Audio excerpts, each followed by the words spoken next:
आपने नोटिस किया कि काम भी वही है और घर भी, लेकिन कभी कभी हम काम करते हुए स्ट्रेस्ड और इरिटेटेड फील करते हैं और किसी किसी दिन एनर्जी इतनी सफिशेंट होती है कि वही सब काम जल्दी और ईज़ के साथ कर लेते हैं, है ना। स्पेशली ऐसी सिचुएशन मैं गर्मियों में फ़ेस करती हूँ जब ज़्यादा गर्मी की वजह से हमें अपनी लाइफ में कुछ डेली हैबिट्स को चेंज करना पड़ता है।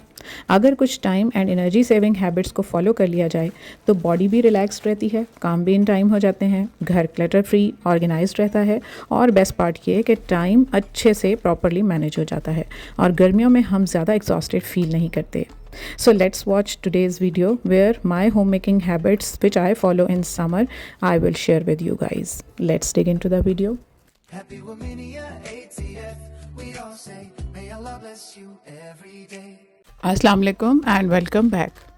सबसे पहले तो घर में जब ग्रॉसरीज आती हैं या तो हम डाइनिंग टेबल पर डंप कर देते हैं और या काउंटर टॉप पे और काफ़ी देर तक बिना संभाले अनअटेंडेड छोड़ देते हैं, जिससे एक तो विजुअल क्लटर, दूसरा जिस चीज़ की ज़रूरत होती है अपनी जगह पर मिलती नहीं, और तीसरा फ्रेजाइल और सेंसिटिव आइटम्स को प्रॉपरली रेफ्रिजरेट ना किया जाए तो गर्मियों में उनकी शेल्फ़ लाइफ मुतासर होती है। इसलिए मेरी कोशिश होती है कि जैसे ही शॉपिंग करके सामान आए सबसे पहले तो उसको वहीं निकाल कर सेग्रीगेट और सेट करके रखूं, इस तरह से कि बाद में एक एक पाइल उठा कर उसको उसकी रेलिवेंट जगह पर प्लेस करती जाऊं। सबसे पहले फ्रिज में रखने वाली चीज़ें उठाती हूँ।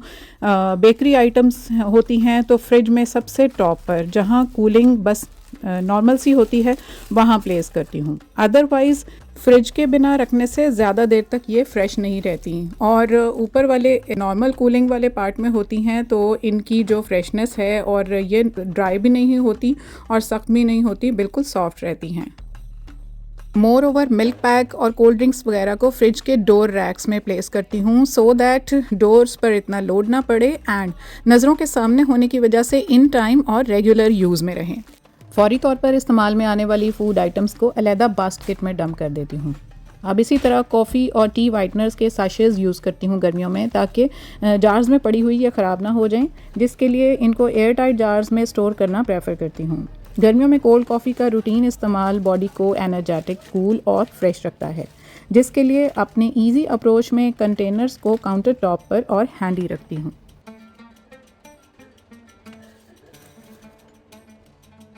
अब यहाँ बिस्किट के भी फुल पैक मैं नहीं मंगवाती, इनफैक्ट हाफ रोल या टिकी पैक्स बाय करती हूँ ताकि समर में चाय का कम इस्तेमाल होने की वजह से बड़े पैक खुलकर वेस्ट ना हो, और इन टिकी पैक्स को एक ही साथ किसी भी बॉक्स में डालकर रखती हूँ ताकि एक जगह सिमटे भी रहें और आसानी से मिल भी जाएं।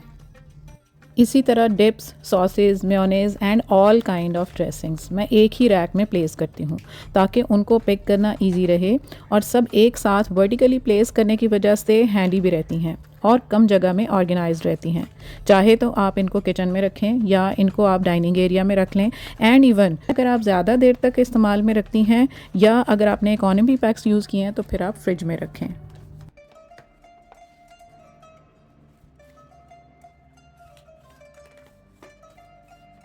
ग्रोसरीज रीफ़िल करते हुए समटाइम्स हम सीज़न के अकॉर्डिंग कुछ ऐसी आइटम्स ले आते हैं जो कि न्यू होती हैं, पहले से यूज़ में नहीं होती, जैसे बेजल सीड्स जिन्हें तो हम बलंगा कहते हैं या कतीरा गूंद वगैरह। ये समर्स में रेगुलरली मैं यूज़ करती हूँ तो इनको ऑलरेडी मौजूद जार्स में या किसी और चीज़ के साथ जो आ जाते हैं उनमें या खाली हुए होते हैं कुछ उनमें उनको यूज़ कर लेती हूँ, जिसकी वजह से नए जार्स बाय नहीं करने पड़ते, चीज़ें पाउच में रखी नहीं रहती और नए जार्स के लिए जगह भी नहीं बनानी पड़ती। यहाँ गर्मियों में स्पेशली मेरी कोशिश होती है कि किचन में टाइम कम से कम स्पेंड करूँ। समर्स में बर्नर ऑन रहने की वजह से गर्मी बहुत ज़्यादा हो जाती है, इसके लिए टाइम सेव करते हुए एक ही पॉट में एट अ टाइम कुकिंग कर लेती हूँ, बजाय इसके कि अलग-अलग कुक करके उनको मैं रेडी करूं। जैसे यहाँ मुझे आलू और चिकन को बॉईल करना था कटलेट्स बनाने के लिए, जिसके लिए कुकर में ये मैश यूज़ करके मैंने एट अ टाइम दोनों आइटम्स को बॉईल कर लिया। इनके लिए मोस्टली मैं डबल बॉयलर यूज़ करती हूँ, आपने मेरी प्रीवियस वीडियोस में देखा होगा, लेकिन आज मैं कुकर में बॉईल कर रही हूँ क्यों, आपको दिखाने के लिए कि अगर आपके पास ये नहीं है तो आप यही काम सिंपल तरीके से कुकर में भी कर सकते हैं, जिससे ना सिर्फ टाइम सेव होगा आपका, एक वक्त में दोनों आइटम्स बॉईल हो जाएंगी। इनफैक्ट आजकल की स्केड्यूल्ड अवेलेबिलिटी की वजह से गैस की बचत भी मुमकिन हो पाएगी। समर्स में एक और काम मैं ज़रूर करती हूँ, वो ये कि जैसे ही चिकन या मीट घर में आए ना, साथ ही उसको मैं वॉश करके स्टोर करने की कोशिश करती हूँ ताकि ज़्यादा देर तक वो पड़ा ना रहे और ख़राब ना हो जाए। वॉश करते वक्त ये कोलेंडर बास्केट ज़रूर रख लेती हूँ। इसके बहुत सारे फ़ायदे हैं। इससे किसी किस्म का वेस्ट जो मीट से या चिकन से उतरता है वो सिंक में डायरेक्ट नहीं जाता और सिंक में ब्लॉकेज ना हो जाए इसका भी डर नहीं रहता। मोर ओवर साथ साथ पानी भी ड्रेन होता रहता है और डायरेक्ट सिंक में डंप करके चिकन या गोश्त को वॉश करना हाइजीनिक और फेवरेबल नहीं लगता मुझे। और एक काम मैं ज़रूर करती हूँ कि चिकन को वॉश करते वक्त ना उसके पीसेस को मैं अलग अलग सेग्रीगेट करके ज़रूरत के मुताबिक रख लेती हूँ, जैसे थाइस और लेग्स पीस अलग से और चेस्ट पीसेस अलग से। गर्दन, कलेजी, पोटा मैं अपने बर्ड्स के लिए अलग निकाल कर रख देती हूँ। वैसे तो साथ साथ ही मैं स्टेनर बास्केट में ही रखती हूँ, लेकिन पानी उसका मज़ीद मैं ड्राई करने के लिए कि इनके ऊपर लगा ना रह जाए तो फिर कोलेंडर बास्केट में निकाल कर रख देती हूँ, जिससे मज़ीद इसका पानी जो है वो ड्रेन हो जाता है और चिकन बिल्कुल एज़ मच ड्राई हो जाता है। अलग अलग से पैकेट बना कर रखे हों तो बाद में फ़्रोज़न चिकन निकाल कर अलग नहीं करना पड़ता। जो पीसेस रिक्वायर्ड होते हैं निकाल कर डीफ्रॉस्ट कर लेती हूँ। बकरा ईद नज़दीक होने की वजह से इनको वॉश करके मैरिनेट करना था, इसलिए जब मैरिनेशन के लिए टाइम मैनेज करूँगी तो सिंपली इनको मैं फ्रिज से निकालूंगी, डीफ्रॉस्ट करके मसाला लगा कर इनको रख लूँगी।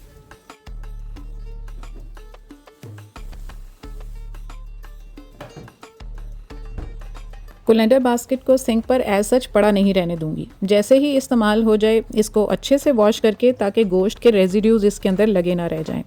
इसको मैं वॉश करके रिंस कर लूँगी और उसके बाद इसको हैंग करके रखूँगी ताकि वर्टिकली प्लेस करने की वजह से ये ड्राई रहे और स्पेस सेविंग हो और किचन डोर्स की स्पेस को स्मार्टली यूज़ किया जा सके। तो यहाँ आपने देखा विद इन नो टाइम एक वक्त में आलू और चिकन बॉयल हो गए हैं, जिनको अब मैं श्रेड और मैश करके इनके कटलेट्स बनाकर रेफ्रिजरेट कर लूँगी, क्योंकि अगर पहले से इस तरह के स्नैक्स बनाकर रखे होंगे ना तो ईद पर गेस्ट को आसानी से सर्व किया जा सकेगा। समटाइम्स ना मार्केट से फौरी तौर पर चीज़ मंगवाना पॉसिबल नहीं होता, कोई अवेलेबल नहीं होता जाने वाला, या गर्मी की वजह से बाहर निकलने से सभी घबरा रहे होते हैं। और अगर ऑनलाइन ऑर्डर की डिलीवरी भी हम करें तो वो भी हम जैसे इंसान ही होते हैं, तो गर्मी तो सबके लिए ही होती है ना। इसलिए इस तरह के स्नैक्स बनाकर रख लेना हमारे लिए टाइम और एनर्जी सेविंग होने के साथ साथ गर्मी और लू से प्रोटेक्शन का बाइस भी हो जाता है।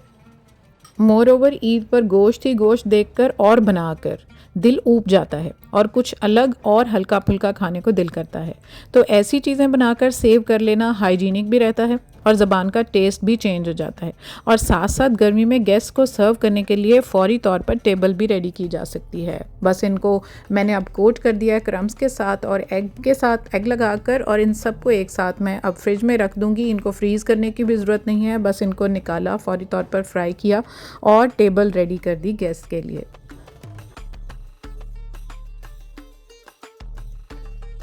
नेक्स्ट थिंग इज़, गर्मी हो या सर्दी, मेरे घर में अंडों का रेगुलर और ज़्यादा इस्तेमाल होता है, इसलिए एक साथ ही मैं ज़्यादा क्वांटिटी में इनको बाय कर लेती हूँ ताकि बार बार मंगवाने ना पड़े।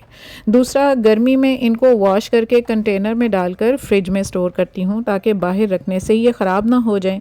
ये तो नॉर्मली सभी करते हैं, लेकिन आज जो बात मैं आपको बताने लगी हूँ ना वो बहुत मज़े की है, बहुत टाइम सेविंग है, मनी सेविंग है, और बेस्ट पार्ट ये है कि गर्मियों में ये जो हैक है ना बहुत काम में आया, मुझे बड़ा अच्छा लगा।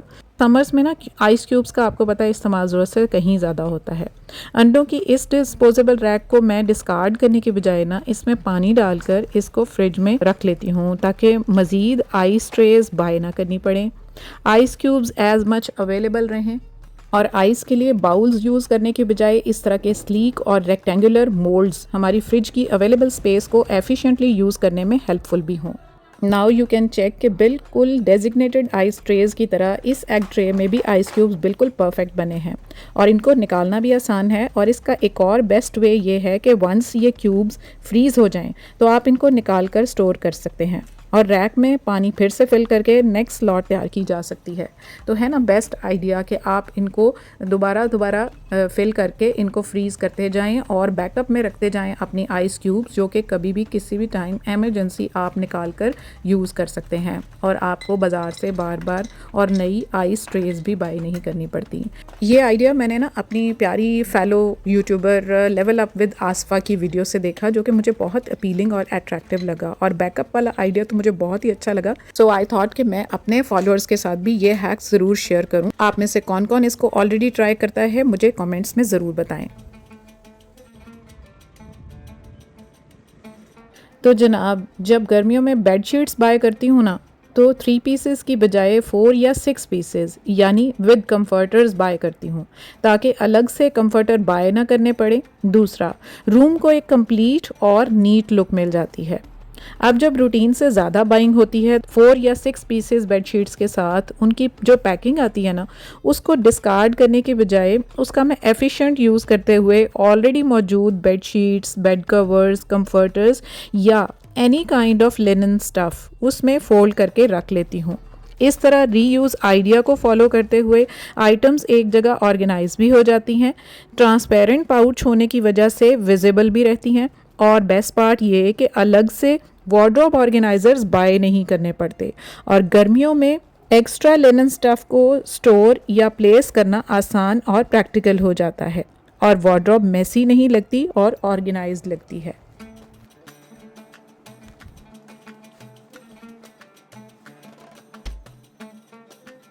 सो या डियर होम मेकर्स, गर्मियों में अपनी होम मेकिंग को strategically smooth, stress free, exertion free और स्मार्ट बनाने के लिए इस तरह के टाइम, एनर्जी और मनी सेविंग आइडियाज़ को फॉलो करें। That's all for today. Video में यूज़ होने वाली कोई भी आइटम बाय करने में आप इंटरेस्टेड हैं तो दिए गए व्हाट्सएप नंबर पर आप कांटेक्ट कर सकते हैं और अपना ऑर्डर प्लेस कर सकते हैं। You are always welcome at womaniahub.com. So yeah, that's it.